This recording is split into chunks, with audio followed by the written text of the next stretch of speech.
is really to just share how you're a member of the Hopkins community, and if you could share a bit of how you made it here. Sure.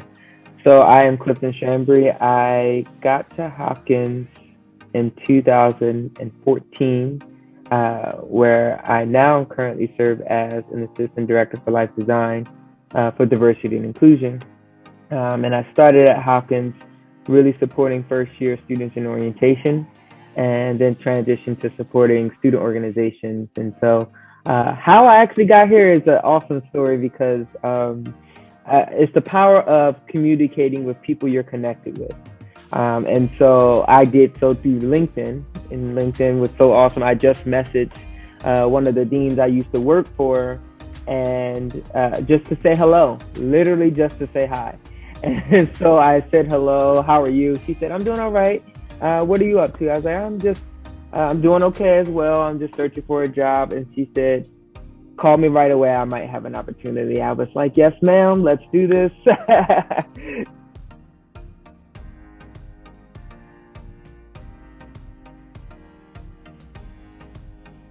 Think about sort of your journey so far, right? What have been some challenging aspects and probably some of your best memories of it? It's interesting because I can go many places with this. So I can go with friends, I can go with family, and even professional connections, period. Finding friends, keeping friends, maintaining friends, building relationships with friends, nurturing relationships with friends, people in general, has been interesting to think about. And as an extrovert, heavily, I have really been challenged with building close relationships over my life. And so it's interesting even thinking about one of my strengths as a woo. Oftentimes we are perceived in a negative way where we are all over the place, right? When we're actually just trying to make sure we have multiple types of connections. And so that's why that's a strength, is to build connections to be able to do what we need to do. Yet, later in my life, I learned that I also need to have those close relationships. And so I've been on that journey to really build close and different relationships with people so that I can use them to my advantage, and also to be in community. On the professional side, I've been very involved in a lot of different ways. And so I'm super involved.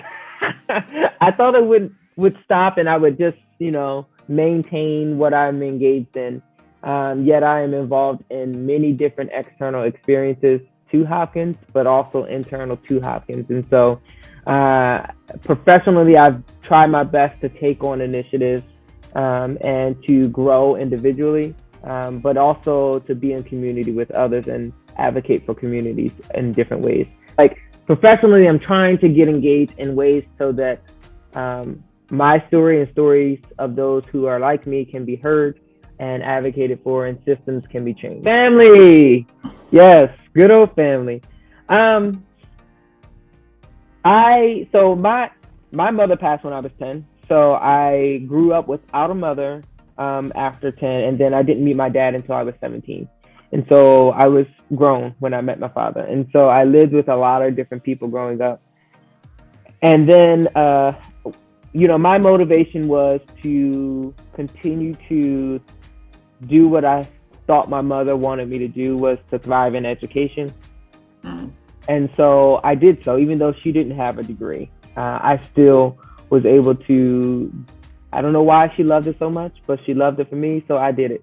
And so that is something that I keep inside that helps to motivate me, to push me to continue the journey.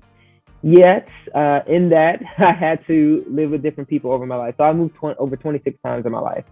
And so with a lot of different people. And so family is a very interesting concept to me. And so I have to think more critically about what that means for me and how I engage with family. So when I went to school, I went to community college first. So I stayed with my sister in New Jersey. So I'm a Jersey boy at heart all day. I will always claim Jersey. South Jersey specifically. But so I went to community college in South Jersey, and then I went to school in North Jersey. And that was a 3 hour distance. So people weren't going to really come see me. And my goal was to do that so that I can focus on what I needed to do for me and do my own growth and development, whether or not that was through any of the variety of identities that I hold. So, and that was hard because that provided a little distance for me and my family, my siblings particularly. So, and then when I went to grad school in New York City, that also provided more distance. So it kept adding to it. And then after that, I am now able to use my skill sets of building relationships to kind of continue that relationship with my siblings and my family. No, I appreciate it. And so much richness to unpack sort of in your answer.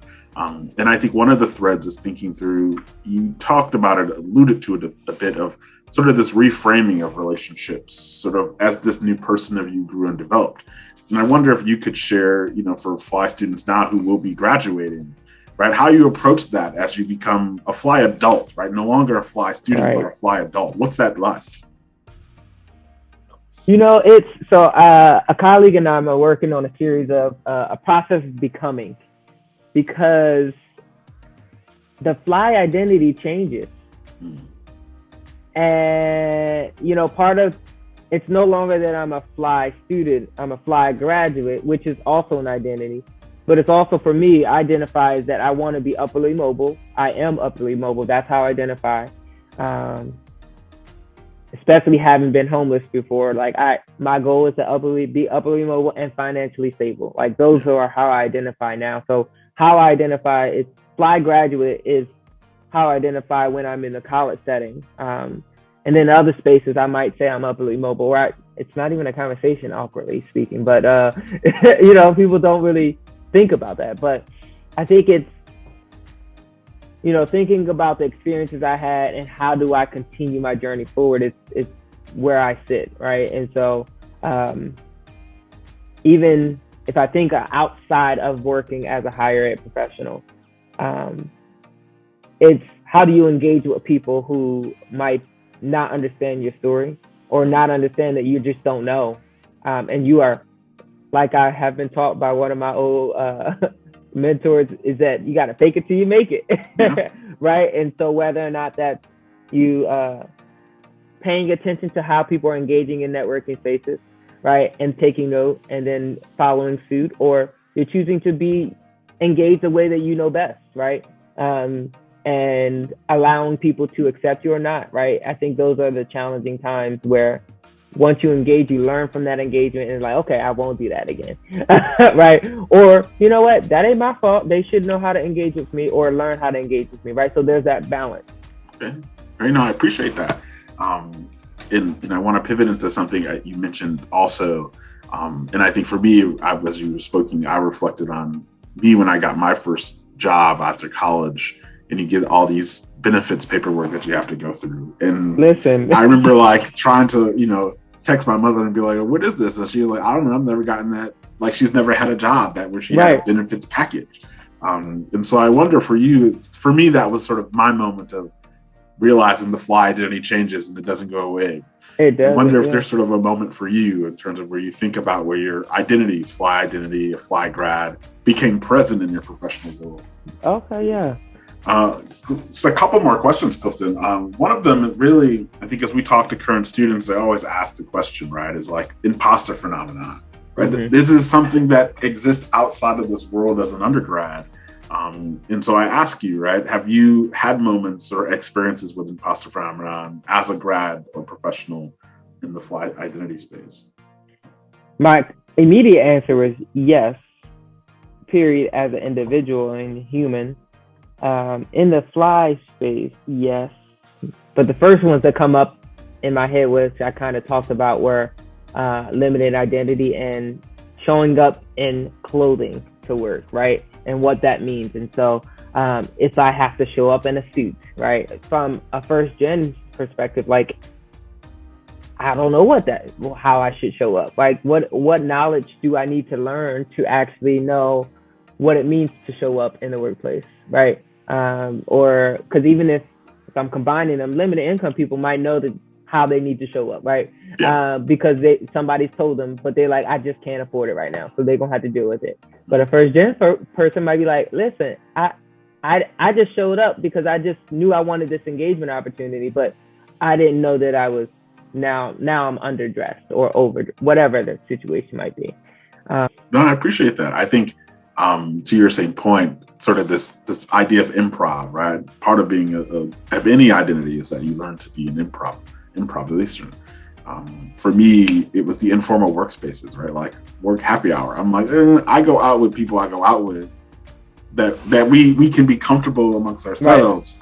But now it's sort of this work environment in a relaxed setting. Like, is it really relaxed? What are the social connections? What are the norms here? And those are things I think I still struggle with, right? It's just sort of just knowing how to navigate the unstructured work environment. My last question is, if you're a fan of Michael Jackson, it's sort of as you stare and look in the mirror, what advice would you give to somebody or yourself looking back who are joining and thinking about graduating and going into the professional world as a first generation or limited income student? I didn't want to be cliche, but live your life. It is your life to live, and go out there and just try things out. You never know what will happen from it. And so it doesn't hurt to try and be okay with failing sometimes, because from that failure, if you are learning from it and then moving forward from it, you're going to reap a lot of benefits. And so I think that is something to really think about. So being okay with the failing, trying stuff out, and being your true self. That's really what's important. And I really love the Maya Angelou quote. My mission in life is not to survive, but to thrive, and to do so with some compassion, some passion, some humor, some style. So living your truth is really, really key. Say